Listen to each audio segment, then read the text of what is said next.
Olá, muito boa noite, seja bem-vindo a mais um Podcor, mais uma quinta-feira trazendo um convidado muito especial aqui para falar para você, trazer vivências, trazer ensinamentos sobre a profissão dele e trazer também muito conhecimento para que a gente possa a cada dia aí, melhorar no âmbito profissional, no âmbito pessoal também. E hoje eu trago um convidado aqui que vai falar para a gente sobre economia, sobre finanças pessoais, sobre investimentos e uma série de coisas relacionadas a isso. Eu recebo aqui hoje o Adriano Barreto. Seja bem-vindo, Adriano, é um prazer ter você aqui. Muito obrigado. Para mim é uma honra, um privilégio estar aqui participando com vocês, né? E poder explorar esse momento para a gente ter uma interação muito legal. Bacana. Muito bom ter você aqui, Adriano. É um prazer, uma honra ter você aqui. Você tem já 16 anos nessa área de trabalho, né? Mas antes da gente entrar nessa parte do trabalho, enfim, quero te perguntar sobre tua vida pessoal. Quais os caminhos que te trouxeram até aqui, Adriano? Como é que foi sua infância, sua adolescência, enfim, até chegar na vida profissional? Essa é uma história muito, muito interessante porque, como planejador financeiro, como especialista em investimentos, essa história é uma história de muito aprendizado, né, de teoria, de prática, e desde a infância, né, recebendo os ensinamentos do pai e da mãe, o ensinamento era o quê? Trabalhar e estudar. Uhum. E foi o que eu fiz, né? Até hoje, trabalhei muito, estudei muito, né? Desde criança, já com uns 12 anos de idade, observei que alguns amigos meus estavam trabalhando e estavam ganhando dinheiro e estavam tendo mais autonomia e estavam tendo mais liberdade, né? Eu falei, nossa, eu gostei disso aí, né? Interessante. Não precisar pedir para a mãe, né? A mãe meio rígida, brava, né? Então eu gostei disso. E eles estavam lá vendendo picolé, engraxando sapato. Falei, eu quero também, né? Eu quero ter autonomia, eu quero ter liberdade. E desde os 12 anos comecei a trabalhar, não parei mais, não dá para parar. E fui estudando e trabalhando, né? Durante uns 5 anos trabalhei numa loja lá em Cantagalo, depois comecei a trabalhar no banco, iniciei a carreira no mercado financeiro no Banco Bradesco. E quando cheguei lá nesse momento, eu comecei a ganhar bem. Né? Pensa, trabalhava de caixa numa loja de materiais de construção. Né? Depois você vira bancário. Então, o salto salarial muito bom. Né? Então, começa a ganhar bem. Mas o que acontece nisso? Você começa a gastar bem. E aí você quer gastar mais, e você quer gastar mais. E você começa também a se endividar bem.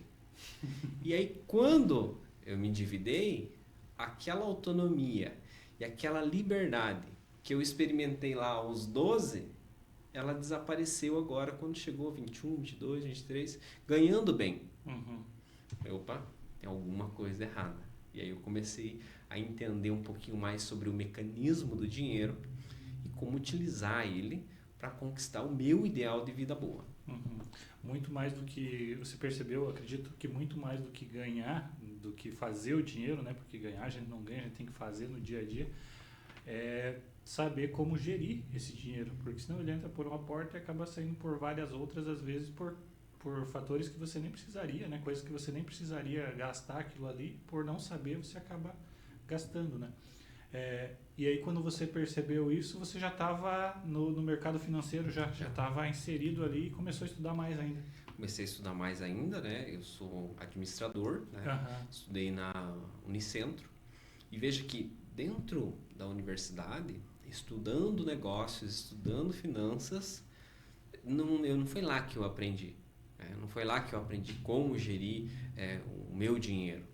Foi na prática, na vida real, né? Com uma certa dor, né? Errando e aprendendo, né? E isso é a realidade da grande maioria dos brasileiros. Né? A educação financeira e essa boa relação com o tema dinheiro, finanças... Não é ensinado. Não é ensinado, ele é incipiente, tanto que assim, mais ou menos uns 80% da população tem dificuldade nesse tema. Né? Tanto é que você vê, por exemplo, o endividamento no país é muito alto. É para estar perto de 80%, né, da população brasileira endividada, né? Um número assim, né? Eu não lembro de cabeça, mas junto com isso, problema com jogo, com bets, com o jogo do tigrinho. E tudo isso vai destruindo riqueza, qualidade de vida, o futuro das pessoas, gerando, né, um mal-estar, né, problemas psicológicos, né? Então, tudo isso por não compreender a importância do dinheiro e como se relacionar com ele. Sim.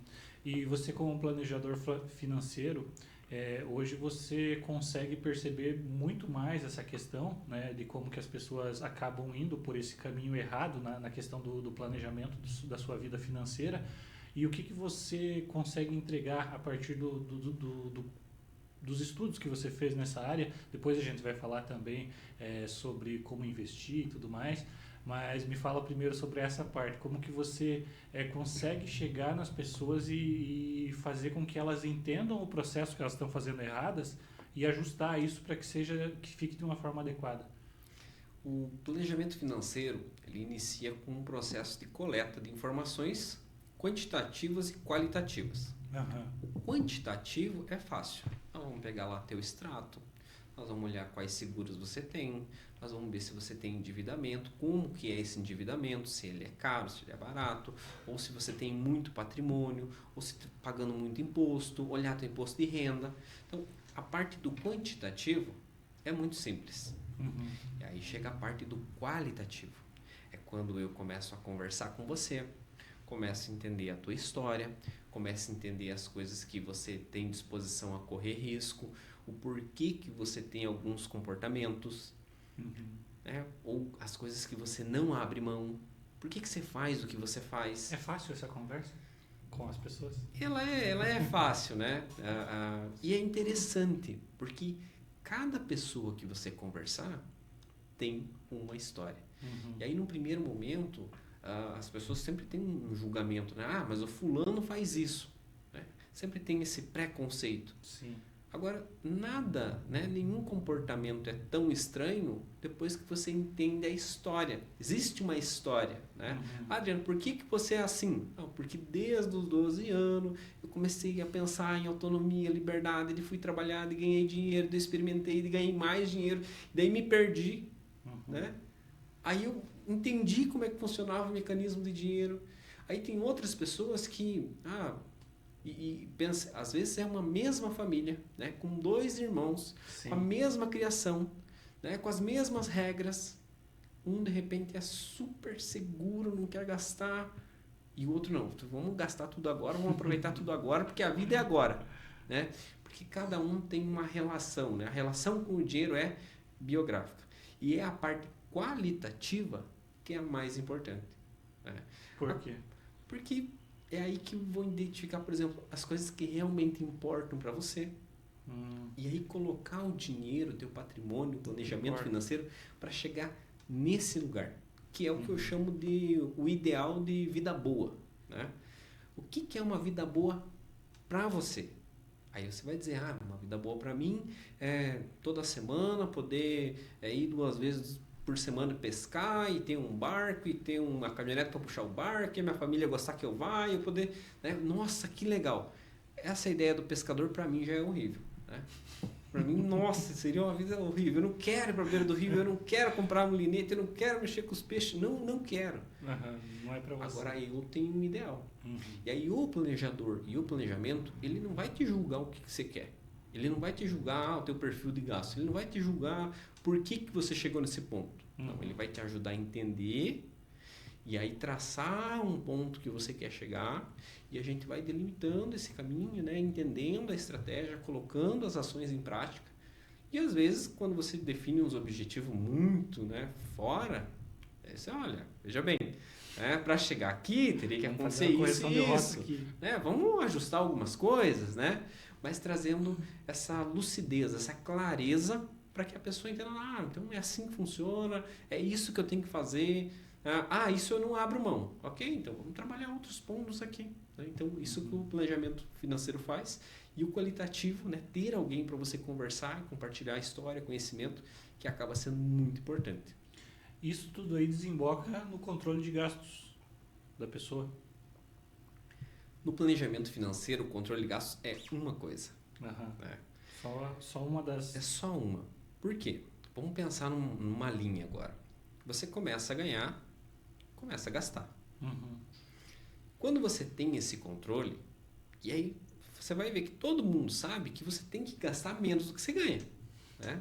Dificilmente você vai encontrar alguém falando, não, eu acho que é o contrário. Não é. As pessoas sabem que é assim, mas elas não fazem. Por quê? Por causa de alguma questão comportamental, emocional. Uhum. Mas vamos supor que você resolveu essa questão. E aí você começa a ganhar e começa a gastar menos do que ganha. Começa a ter um excedente, né? Começa a ter uma capacidade de poupança. Uhum. Bom, sobrou dinheiro. Então eu tenho que começar a entender como investir. Isso é outra coisa. Então, a gestão do teu fluxo financeiro é uma coisa. Aí depois, como que eu vou investir? Aí você começa a investir, você começa a crescer teu patrimônio. Né? Você vai ter investimentos financeiros, investimento na economia real. O excedente vai te levar para o próximo passo que você busca. Próximo passo, crescer o teu patrimônio. Mas quando você começa a crescer o teu patrimônio, tem mais duas coisas. Você começa a pagar mais imposto e você começa a correr mais riscos. Uhum. Então, quais são os riscos que você está exposto hoje? Que isso a maioria das pessoas elas não consideram. E às vezes um trabalho que ela fez durante 10, 20 anos se acaba porque ela não entendeu, se destrói porque ela não entendeu que tinha um risco e deveria se proteger, né? Seja para eliminar o risco, seja para mitigar o risco, né? Reduzir o risco. E os impostos, né? O planejador vai te ajudar a pensar no quê? Na elisão fiscal. O que é elisão fiscal? São maneiras legais de você pagar menos impostos. Sonegação, não. Sonegação é crime, né? E quando você sonega, é a maneira mais fácil que tem de você perder dinheiro, né? É. Ainda mais hoje com, né, inteligência artificial, né, tecnologia. Então, assim, eu vou sonegar porque eu sou esperto. Não. Você vai se arrebentar em algum momento. Se prepara, né? Então, mas existem maneiras legais de você pagar menos impostos. Uhum. Então, veja, eu ganhei mais, investi, né, reduzo os riscos, né, tento achar maneiras de pagar menos impostos, vou pensar na minha aposentadoria, vou pensar lá na frente, então há um planejamento para a aposentadoria, e eu entendo que lá no final você acumulou patrimônio, capital, e aí chega o momento de transferir isso para os teus herdeiros, transferir esse legado. Né? Uhum. Quando você não tem um planejamento sucessório, você provavelmente vai perder muito dinheiro com impostos, né, burocracia, além de causar problemas para os teus herdeiros. Uma né? família brigando depois da sua morte. Que, os primos lá que brigam por causa do terreno da tia, né? Da mãe lá. Agora, se por causa de um terreno da briga, imagine quando você tem um patrimônio maior ainda. Uhum. Né? Sem contar que às vezes esse patrimônio ele entra para inventário e a família fica sem dinheiro, sem renda. E aí vai cada vez mais destruindo o valor daquilo lá. Uhum. Além do sofrimento psicológico, além de outros problemas. Então, o planejamento financeiro, ele é um planejamento de vida. Né? Então, ele vai muito além do controle de gastos. Entendi. É só uma das muitas coisas na estrutura ali para ter uma vida financeira bacana. Só o primeiro ponto. Só o primeiro ponto. Você citou um outro ponto aqui que é o investimento. Depois que você organizou sua casa, digamos assim, tem outra coisa que eu vou perguntar depois, que é sobre... Vou perguntar já, depois nós vamos para a parte do investimento. Quando você faz essa análise, vê a questão qualitativa, e aí você descobriu o porquê que a pessoa gasta mal. Digamos que você vai conseguir resolver o problema dela, ela vai entender que está gastando mal, mas ela tem um ambiente familiar em que as outras pessoas podem talvez não compreender toda essa questão. O que a pessoa faz nesse momento? Tem dois pontos que eu acho interessante, né? Primeiro, o hábito que você tem hoje, né, de gastar, de fazer o que você faz, né, a pessoa tem, ele vem de muito tempo. Então, primeiro, você levou tempo para construir esse hábito. Então agora, de repente, eu vou mudar? Não, não é assim. Você vai levar um tempo também para desconstruir. É importante você pensar que você tem, né, os teus sócios afetivos ali, né, essa estrutura familiar. E eles também precisam passar por esse processo de educação, de conhecimento, de clareza, né? E também não vai ser do dia para a noite. Então tem que ter uma comunicação muito boa, né? E isso acontece também quando você pensa, né, nas finanças da família. Normalmente tem um que tem mais afinidade e outro menos, né? E às vezes aquele que tem mais afinidade, ele não conta nada, né, para os outros. E aí, se essa pessoa faltar, pronto, essa família entrou em grande dificuldade. O meu ambiente aqui não ajuda muito. Vai ter que entrar nesse processo também, né? Porque se um quer uma coisa, outro quer outra, vai dar conflito, Isso vai vale dar para o CPF e vale para o CNPJ também, né? Uma sociedade, com certeza também pode acontecer as mesmas questões ali, acabar atrapalhando.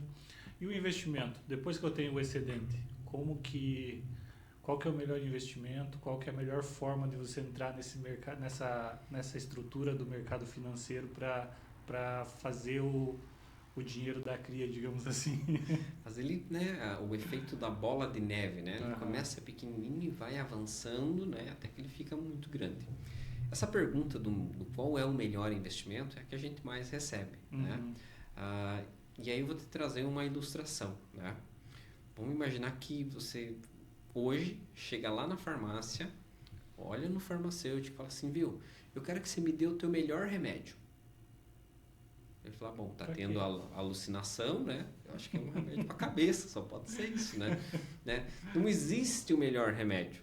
Existe o teu organismo, o teu perfil, existe o que você precisa. Chegar com todos os exames para o médico poder dar o melhor remédio. Então tem isso, né? Adriano, ok, então vamos entender todo esse processo. O que eu preciso entender? Primeiro, qual que é o teu perfil? Porque há pessoas que têm muita disposição para correr risco e outras não têm nenhuma disposição a correr risco. Ela passa mal, ela tem dor de barriga, ela não dorme. Então, primeiro ponto, você é mais conservador, você é moderado, você é mais arrojado, mais sofisticado. Esse é um ponto fundamental. Depois, a gente vai entender quais que são os teus objetivos, né? Eu tenho um objetivo aqui para 1 ano. Curto prazo, eu tenho um objetivo de médio prazo. É algo que eu quero fazer daqui 5 anos. Eu tenho um objetivo de longo prazo, por exemplo, a minha aposentadoria. E existe o objetivo de longuíssimo prazo, que é aquele dinheiro que você nem vai usar, que normalmente vai ficar pro herdeiro, né? Então, para cada um deles, aí sim, olha, começa a fazer sentido. Para esse aqui o remédio é tal, para esse aqui o remédio é tal. Né? Você sabe a dor do paciente. Você já sabe a dor, né? Agora, o investimento mais importante, e esse dá para dizer qual é a reserva de emergência. Parece até clichê, todo mundo fala, mas esse Explica é o mais importante. O que é a reserva de emergência? Vamos supor que o teu gasto mensal, não é quanto você ganha, quanto você gasta, seja 5 mil reais. Né? Normalmente as pessoas falam para você ter de 6 a 12 meses de gasto mensal guardadinho. Né? Eu gosto mais da história do 12 meses e às vezes até um pouquinho mais, né? Porque você tem que ter uma cautela, uma prudência, né? Sim. Então vamos pensar, teu gasto mensal é 5 vezes 12, 60 mil. Esse 60 mil... Dá para tirar um ano sabático. Não, acho que ainda não dá, mas você coloca ele ali num investimento de baixíssimo risco e altíssima liquidez. Né? Ou seja, eu posso pegar a qualquer momento. Né? Ele tem que ter disponibilidade. Esse investimento ele não serve para você ter rentabilidade. Ele serve para você ter tranquilidade, você ter segurança. Imagine que você vai lá dormir e antes de dormir você pensa, nossa, se acontecer para eu ganhar a conta hoje, eu posso ficar 1 ano e a minha família não tem uma queda de qualidade de vida. Eu tenho 1 ano para dar um jeito na vida. Por isso que é o mais... Esse é o mais importante. E ele produz um efeito de tranquilidade. Você imagina, né? O cara quando não tem isso, né? Tipo, a qualquer momento ele pode, por exemplo, ser demitido. E aí a quantidade de peso psicológico que afeta a pessoa. Né? E aí quando vamos supor que você foi demitido e não tem dívida, não tem reserva, chega aquele momento assim, o que aparecer você vai ter que topar. É. Ah, é um lugar ruim, é chefe ruim, é empresa ruim, é negócio ruim. Você vai ter que topar porque você precisa sobreviver. Uhum. Agora, se você tem uma reserva de emergência, você fala, isso aqui é muito ruim, eu não vou. Vamos esperar uma oportunidade melhor, vamos esperar outra situação. Por isso eu vou estudando. Vai estudando, se preparando. E às vezes você continua trabalhando, continua a tua renda, mas acontece alguma emergência. Né? Eu sempre digo que a vida ela é boa em duas coisas. Uma, é acontecer coisa ruim, né? E você tem que estar preparado. A reserva de emergência serve para isso. Mas ela também tem coisa boa. Às vezes aparece uma coisa muito boa, mas se você não tem caixa, não você tem não como aproveita.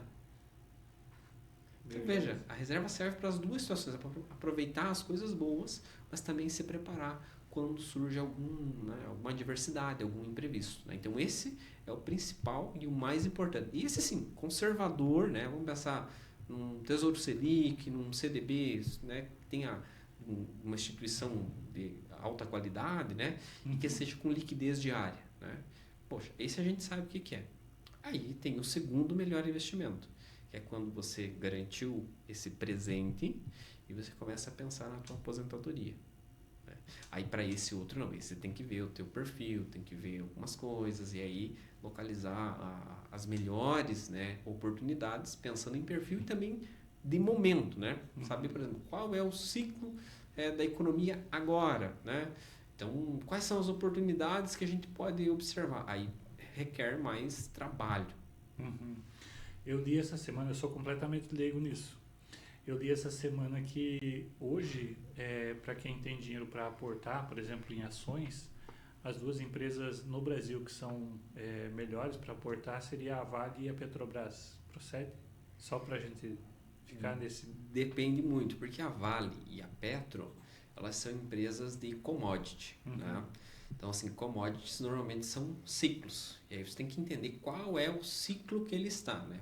Petróleo agora, por exemplo, ele está com muita atenção com essa questão de subir, porque tem uma questão geopolítica, né? Os Estados Unidos estão lá com o Irã, né? Não se resolve, sai acordo, não sai acordo, cessar fogo, solta uma bomba nos iranianos, acaba o acordo, fecha o estreito. Fecha acordo hoje, amanhã já começa né? de novo. Mas existem muitos outros setores, né? Então, energia, saneamento, tecnologia, né? Hoje, inclusive, a tecnologia, né? Inteligência artificial, é assim, o que está cada vez crescendo mais. Inclusive, se fala que pode ter até uma bolha, né? Ou seja, cresceu demais e, de repente, cai de uma hora para outra. Até porque, segundo alguns pesquisadores, a inteligência artificial está alimentando uma empresa, alimentando outra num ciclo, né? Por exemplo, a que precisa do chip, que vende o chip vai precisar da outra que compra ali, então elas ficam nesse ciclo, né? Por exemplo, a Nvidia precisando da OpenAI e do próprio Google. Então, acho que é nesse sentido também, né? O ecossistema ele tem essas relações, né? E de fato começou a ficar um negócio muito grande, porque ali só se fala em bilhões de dólares, né? Fulano colocou bilhões, outro colocou bilhões, outro bilhões, e aonde que vai chegar tudo isso? Quando que vem o retorno desse investimento? Começa a se preocupar, né?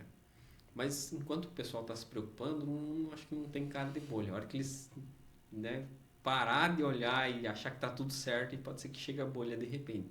Mas é um grande momento, né? Então, como teve, né, no passado, né, Google, por exemplo, também tecnologia, cresceu muito.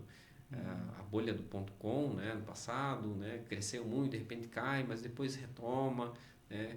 Provavelmente em algum momento a questão da inteligência artificial ela vai ter alguma correção. Até porque ela já se tornou meio que uma base social, né? A gente já não vê mais a sociedade sem inteligência artificial hoje. Exatamente, né? E a inteligência artificial traz muita produtividade, né? Eu até vou te perguntar isso agora na sequência sobre tecnologias e sistemas que você usa, porque certamente você precisa de análise de dados, você além do conhecimento que você tem, para você saber se aquilo ali é viável ou não, você vai ter que fazer uma análise de dados e tipo, como é que eu posso dizer? Você processar muitos dados não é tão eficiente quanto você ter um sistema que processa esses dados. Você usa muito de tecnologias? Eu uso bastante, né? Claro que sempre com um olhar muito crítico, porque inclusive ela deixa o disclaimer, né? A inteligência artificial Sim. pode cometer erros. Né? Com certeza. Claro que quando a gente fala de finanças, o bom e o velho Excel, né, ele sempre vai estar, nunca sai, né? A gente tem lá as fórmulas, o que olha, o que não olha, né? Mas a inteligência artificial é cada vez mais presente, né? Para você analisar, às vezes, um conjunto maior de dados, né? Sim. E também você se valer de outras empresas, outras casas de análise que eles estão lá mandando os relatórios e eles estão usando a inteligência artificial, compilando muito mais dados, muito mais informação e trazendo esse resumo para o mercado, né? Então, a inteligência artificial faz parte e hoje que a gente aprendeu a usar, acho que é difícil ficar sem. Decola, né? Ajuda muito, né? Quais são os principais erros de quem começa a investir hoje? Os principais erros, um deles é achar que você vai ficar rico investindo, né? Dia para noite. Muito difícil. Normalmente essa ânsia de ficar rico rápido, ganhar dinheiro rápido, né? É a melhor forma de você ficar pobre, perder dinheiro, é a melhor forma, né? É mais rápido, porque aí você toma um risco que você não estava preparado. E você usa um dinheiro que não deveria estar naquele lugar, né? O dinheiro da reserva de emergência não deve estar em alto risco, né? E aí vai surgir muitos investimentos da moda e a pessoa entra achando que ela vai, né, ficar rico do dia para a noite. Não vai. Então, primeiro, tem aprender muito picareta no mercado também, dinheiro das pessoas, né? também, né? E aí, às vezes, assim, eu já ajudei, né, investidores, por exemplo, que mas eu achei lá uma empresa que paga não sei quantos % ao mês. Não vá, porque é golpe. Vai no Master. Né? O Master, por exemplo, a gente sabe que tem alguma coisa errada, né? E teve investidores que eu consegui salvar, né? Mas teve aqueles que não consegui. Já Falei, tá não, eu vou. Você está falando isso porque você... tudo bem, então vai. Mas perdeu. Né?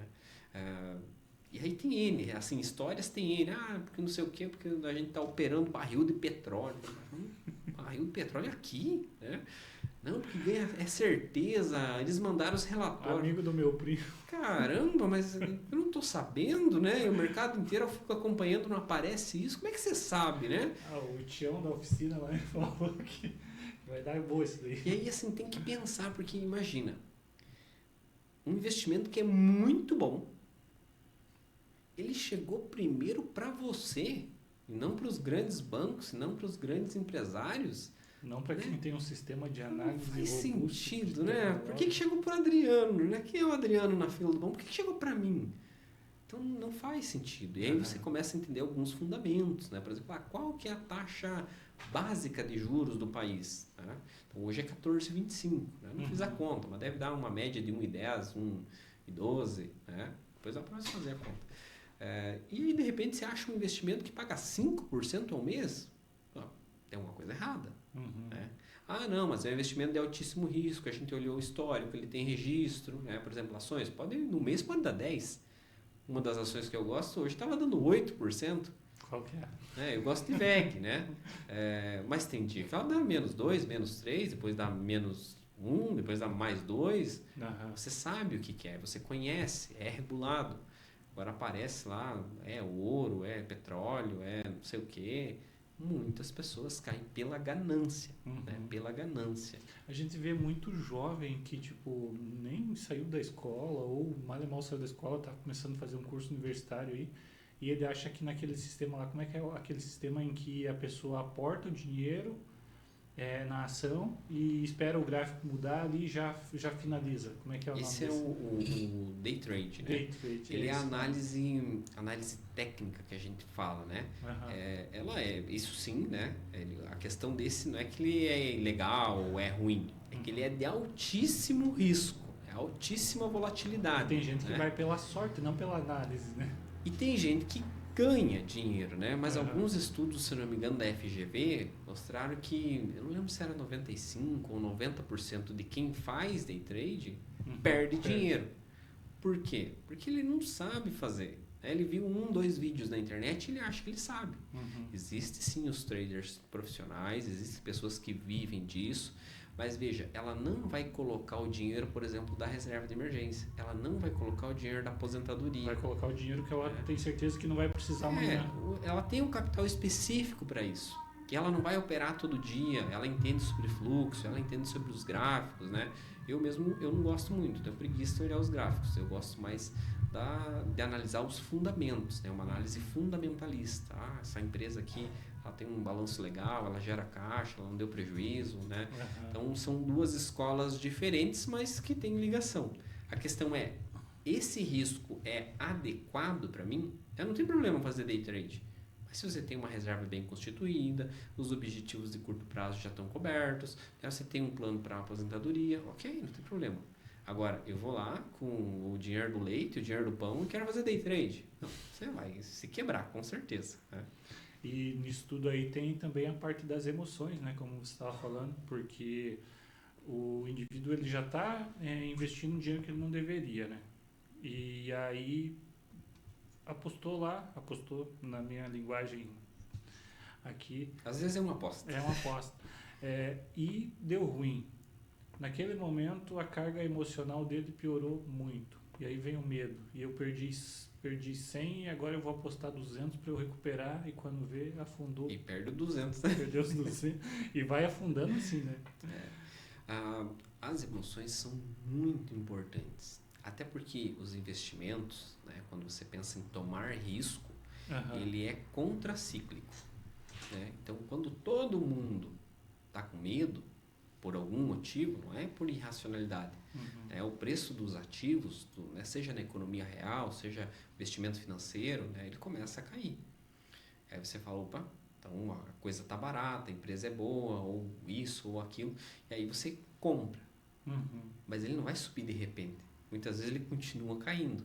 Muitas vezes você até pega, vamos supor, o fundo do gráfico, né? O fundo do poço. Às vezes ainda tem mais. Mas ele demora 1, 2, 3, 4, 5 anos para fazer a subida. Né? Uhum. E aí todo mundo está indo para um lado e você está indo para o outro. Então as emoções são muito importantes.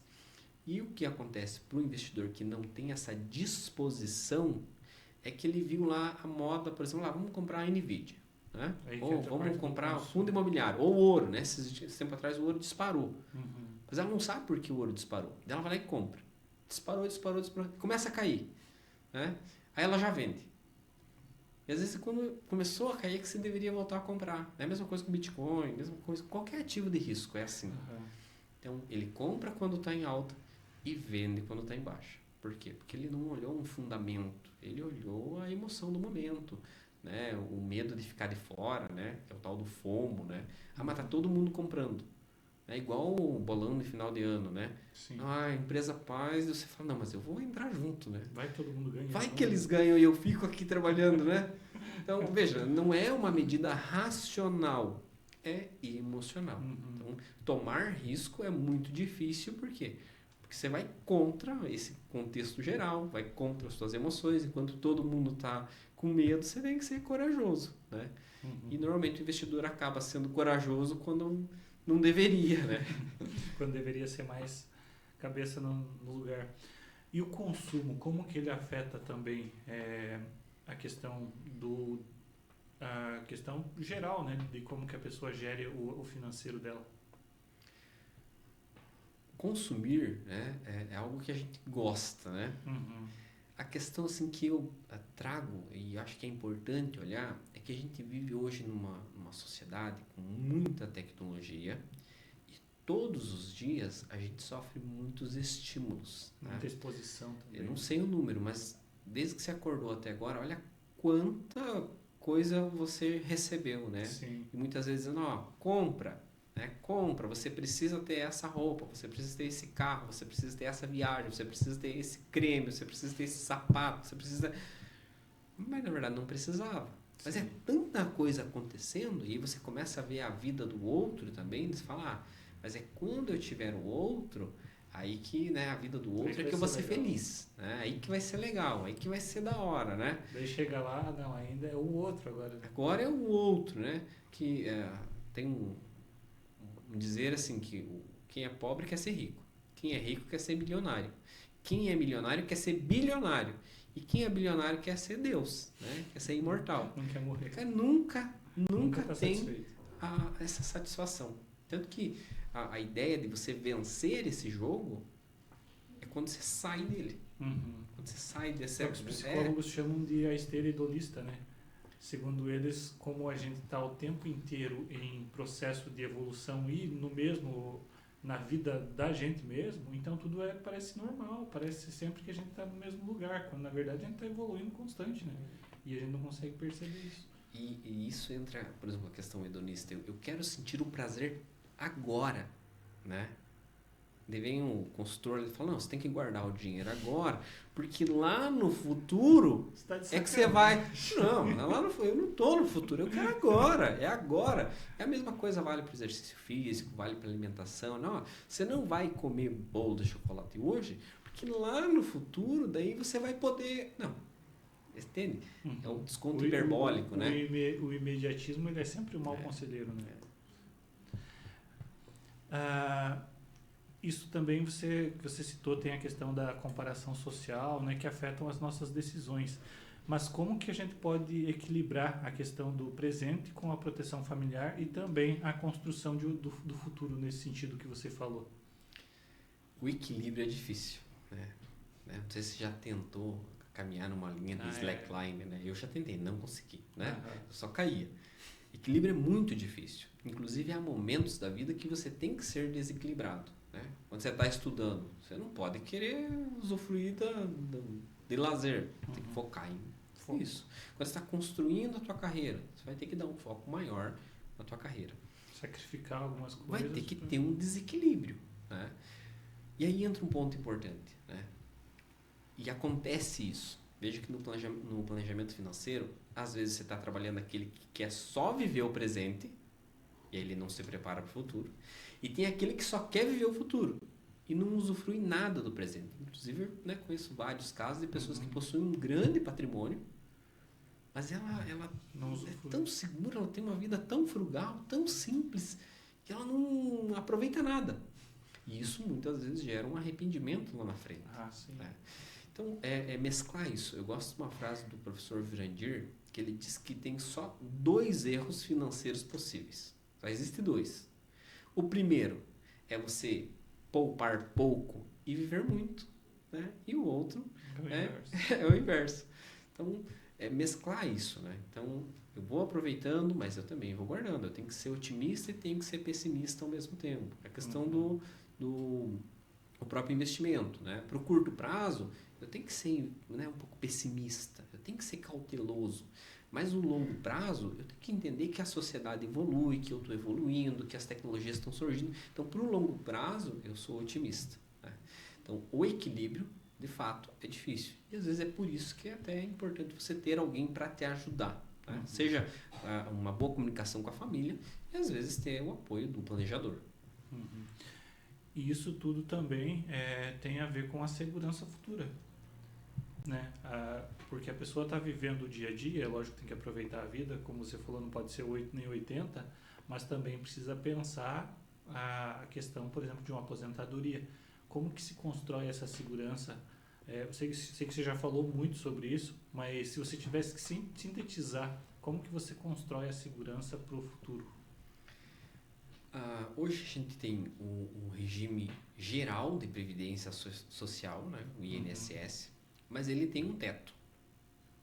E ele é um esquema fadado à falência. Sim. Então, quando você olha para o teu orçamento, quantos por cento que você está guardando da tua reserva, né? Do que você ganha para esse futuro? Deveria ter ali, né? Você pensar que todo mês 20%, né? 10%, 20%, você tem que guardar para formar capital. Por quê? Porque quando você é mais jovem, você possui muito capital humano, que é o quê? Energia, saúde, disposição. Só que com o decorrer do tempo, esse capital humano vai caindo, né? O próprio mercado de trabalho, às vezes ele quer contratar alguém mais novo, né? Ensinar, pagar mais barato pelo profissional. Às vezes, quando você avança, você já começa a ser um profissional caro, já, né, começa a ter mais dificuldades. Então, quando mais jovem, você tem que transformar o teu capital humano em capital financeiro, para que esse capital financeiro ele possa te dar suporte para você ter uma vida boa, uma vida digna. Segura. E aí já entra um alerta. O teto do INSS, se não me engano, é algo em torno de 7 mil. Se você ganha mais que 7 mil, necessariamente você tem que pensar num plano de previdência, que pode ser uma previdência privada. Pode ser, por exemplo, tem gente que gosta de fundo imobiliário, tem gente que gosta de outras, né? Gosta de casa, por exemplo, de imóveis. Né? E aí você tem que pensar também no aspecto da diversificação. Veja, é uma coisa difícil. Não colocar todos os ovos na mesma cesta. É uma coisa complexa. E às vezes a pessoa chega e fala assim, não, mas é só fazer isso. Nossa, né? Se fosse tão simples, todo mundo fazia. Não é só isso. Então tem que pensar um pouquinho mais. E é necessário pensar.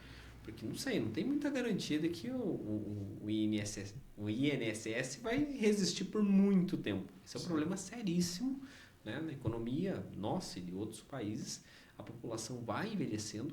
Inclusive no planejamento financeiro, a gente sempre pensa que você vai ser um 90 a mais, dado a tecnologia, dada a medicina. Então pense, se você se aposentar com 65, você parou de trabalhar com 65, ainda tem uma estrada boa. Tem 25 anos que você tem que se preparar. Então veja, planejar 25 anos requer realmente algum sacrifício no hoje. Em relação à previdência privada que você citou, qual que é o risco? Ele é muito menor do que a previdência pública, né? O risco da previdência privada, a previdência privada, ela tem duas modalidades, né? Tem outras, mas as principais são essas, que é o tal do VGBL e o tal do PGBL. É uma aplicação, né, normal, né? Você escolhe esse instrumento e dentro desse produto ele vai ter um fundo de investimento, um ou mais, né? Esses fundos de investimentos, eles vão ter uma estratégia que pode ser de alto, médio ou baixo risco. Né? Tem inúmeras estratégias. O risco está nessa questão do fundo de investimento. Né? Colocou o dinheiro e perdeu o capital. Ou colocou dinheiro e subiu muito. Né? Pode ter dado muito certo, muito errado. Aí entra você conhecer o teu perfil e entender um pouco dessa diversificação. Mas eu deixei o PGBL por último porque esse é uma das formas de você pagar menos impostos legalmente. Né? Então, dependendo da modalidade que é o teu imposto de renda, né? Se você declara na modalidade completa e se você contribui para o INSS ou para um outro regime oficial de previdência, você pode inclusive pagar menos impostos no agora, né? Deixar esse dinheiro trabalhando por você e só lá no futuro você acertar as contas com o leão. Mas nesse tempo o dinheiro ficou trabalhando para você. Na previdência pública não tem essa possibilidade. Não tem essa possibilidade, né?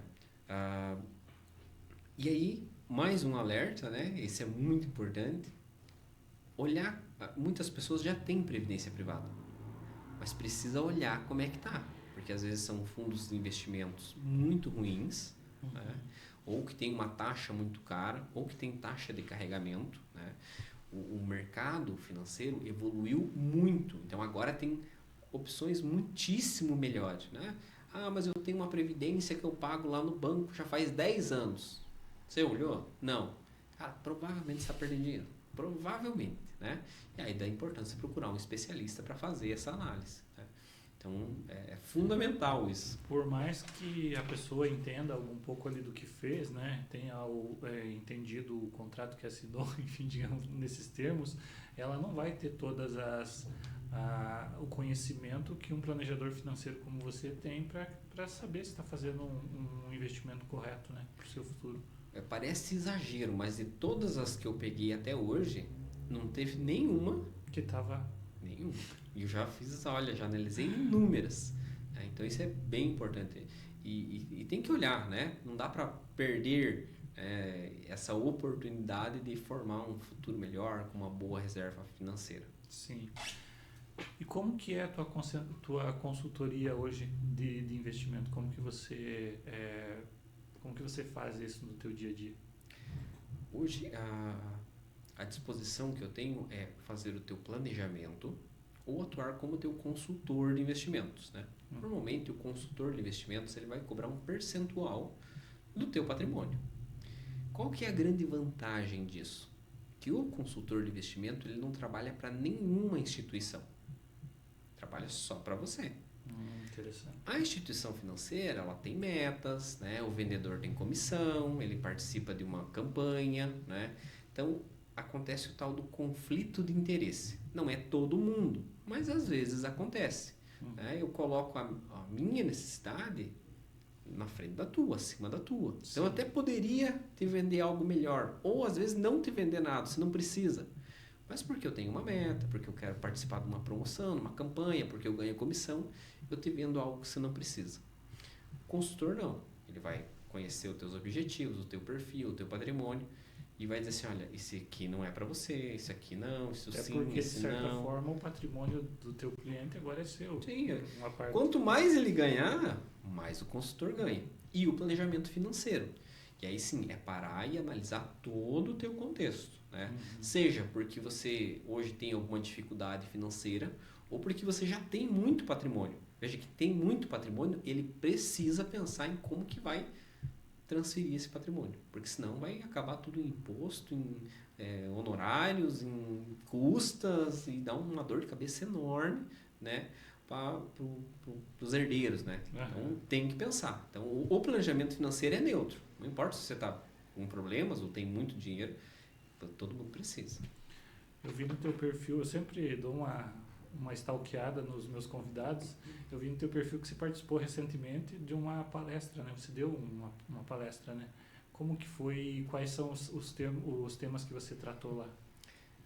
Foi uma imersão para palestrantes, né? Eu sempre gostei, né? Desde a época de escola, a época de igreja, de se apresentar, de falar, de se expor, né?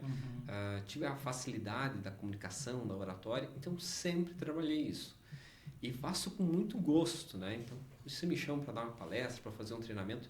E isso se intensificou quando eu comecei a trabalhar na instituição financeira, né? Comecei a dar treinamento para equipes. Quanto tempo você trabalhou nas instituições financeiras? Eu trabalhei 5 anos no Bradesco e 11 anos no Sicredi, né? E no Sicredi, eu trabalhava no início em agências e depois eu assumi áreas de negócio, né? Primeiro com meios de pagamentos eletrônicos e depois na área de investimentos. Então, sempre estava dando treinamento, né, para as equipes e muitas vezes uma palestra, para uma escola, para uma reunião lá, eu juntava alguns investidores e trazia um cenário econômico ou outros temas. E eu gosto muito.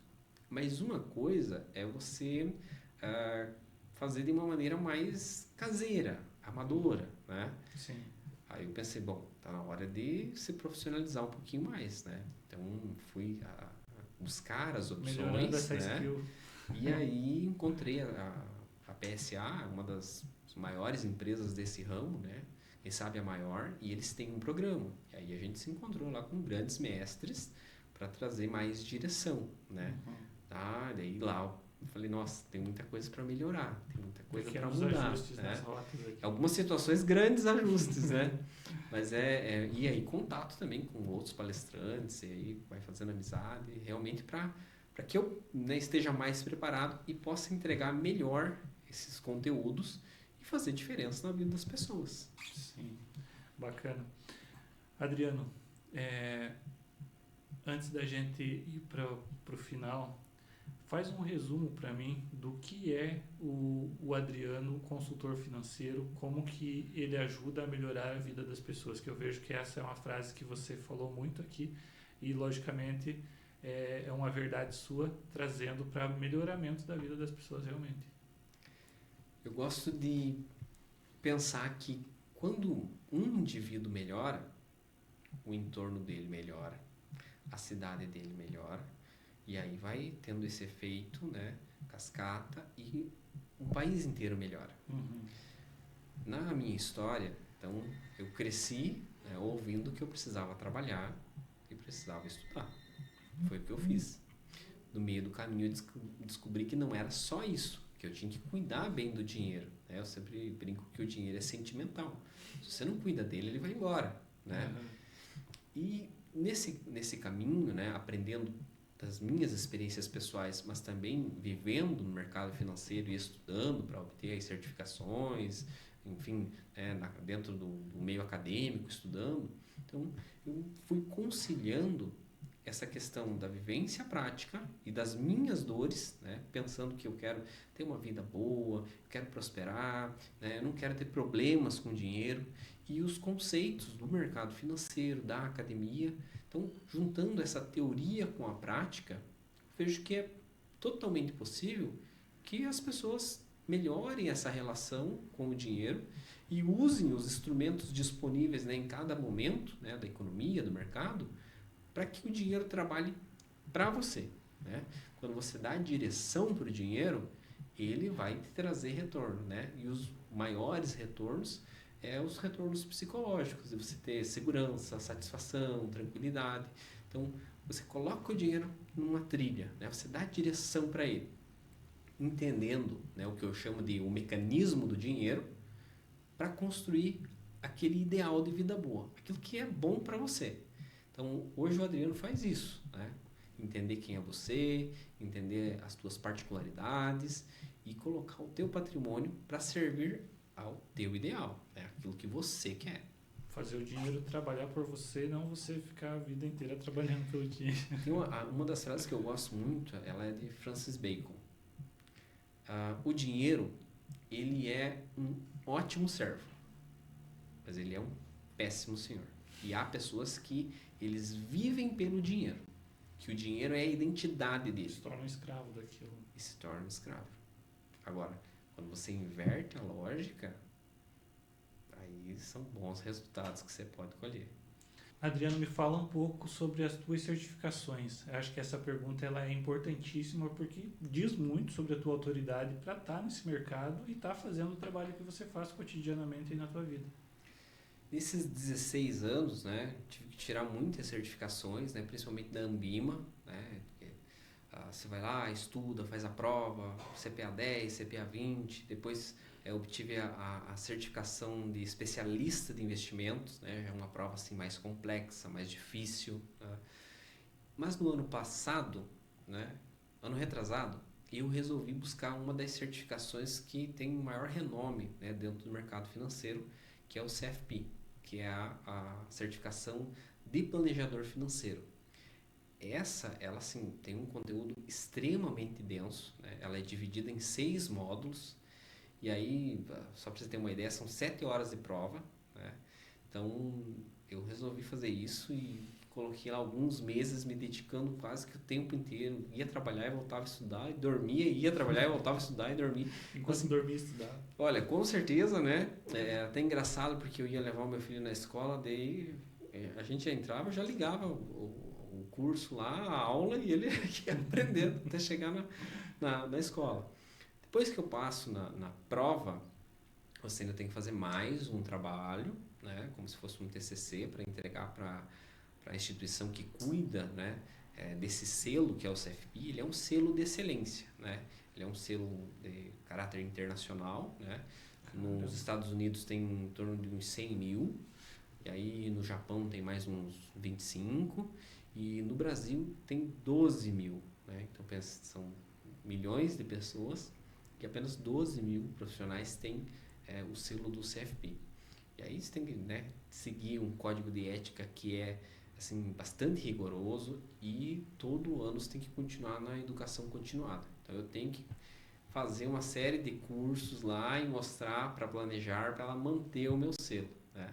Então esse CFP que vem ali, o CFP, ele é registrado, né? Eu só posso utilizar essa marca se eu seguir o código de ética, depois passar na prova, entregar o trabalho, comprovar a experiência profissional e todo ano continuar estudando. Comprovar, né? que pode comprovar. Por quê? Porque esse é um selo de excelência, né? Então você não vai ver qualquer profissional usando. E o profissional que tem, como é muito difícil de conseguir, ele cuida bem para não perder. Isso é autoridade de mercado, né? É por isso que eu achei muito importante a gente citar, né? Fazer essa pergunta para você. Uma outra pergunta que eu queria fazer, Adriano, é como que as pessoas podem te encontrar hoje em dia nas redes sociais, qual que é o teu contato para que os teus clientes entrem em contato com você, para que já tenham um gostinho, né, nas redes sociais de como que é o teu trabalho e vejam a tua autoridade além de todos esses, desse, como é que é o nome? CFP. CFP. Fala aí pra gente como que te encontramos. inclusive esse é o meu grande desafio hoje, né? É trabalhar as redes sociais, é trabalhar os conteúdos lá no YouTube, no Spotify, mas estou trabalhando, estou aprendendo, né, a fazer isso. Fazer no presencial é uma coisa, né? Por exemplo, eu já dei treinamentos e palestras de longa duração, mas quando a gente vai para as redes sociais é outra coisa. Mas quando você entra lá no Instagram, Adriano Barreto, daí o C, o F e o P, só tem eu lá. Então você vai lá, já conhece o Adriano, e lá tem os contatos, né? WhatsApp, né? Manda mensagem por lá, tem um site também que é adrianobarreto.com.br. Então tudo isso está disponível seja para o planejamento financeiro, né? Para consultoria de investimentos, mas também para as palestras e treinamentos, porque hoje um dos problemas que está muito latente nas empresas é que os colaboradores, os seus funcionários, eles possuem problemas financeiros, né, seja o endividamento, o consumo excessivo, as bets, né, e esse mal-estar financeiro, ele reflete em produtividade.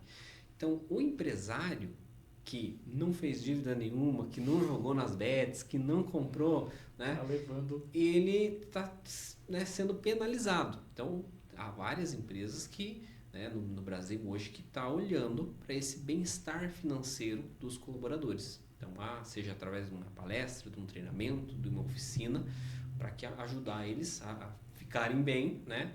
Porque o colaborador que está com problemas financeiros, ou vamos supor que a empresa vai lá e aumenta o salário dele. Não vai resolver. Não resolve. Ele vai usar o excedente. Ele vai se endividar mais ainda. Por que eu sei disso? Porque eu fiz isso no passado. Né? Então eu ganhava, daí comecei a ganhar mais, daí me endividava mais, daí ganhava mais, me endividava mais, então ganhar mais não resolve.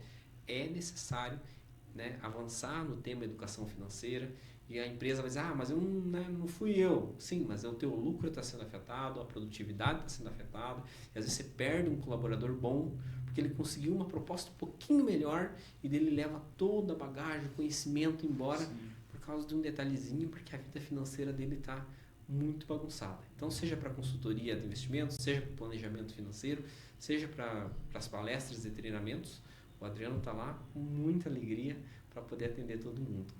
Perfeito, Adriano. Qual a pergunta que eu não te fiz, Adriano, que você acha que é essencial que a gente responda hoje para quem está nos assistindo? Olha, uma boa pergunta. A gente falou de tanta coisa, né? Essa é sempre minha última, penúltima, né? É a pimenta ali, né? A gente falou de muita coisa, mas eu acredito sim que dá pra gente reforçar é que não é difícil. É difícil ter controle sobre a vida financeira? É difícil utilizar o dinheiro como ferramenta? É difícil eu mudar a minha situação econômica, social? Ele tem, claro, um caminho a percorrer, haverá sim muitos sacrifícios, mas não é impossível, né? Então, inclusive, eu sou de família simples, de origem humilde, né? Eu entendi que eu precisava estudar, eu entendi que eu precisava trabalhar, mas junto com tudo isso, você tem que cuidar bem do dinheiro, né? É possível, depois que você entende o mecanismo do dinheiro, depois que você tem uma boa relação com o dinheiro, você mudar a tua condição social, econômica e trazer, né, os benefícios para si e para as pessoas que você ama, né, que estão ao teu lado. Interessantíssimo. Você citou agora a questão da tua origem. Você é natural de Cantagalo, né? Cantagalense. Cantagalense.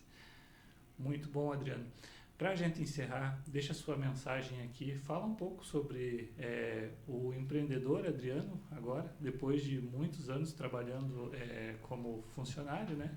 E agora você é um empreendedor. Acredito que nesse sentido também você tem muito a acrescentar para nós. O espaço é seu para deixar a tua mensagem final para os nossos assinantes. Que legal. Como planejador e consultor, eu vejo que a nossa região ela tem essa carência, né?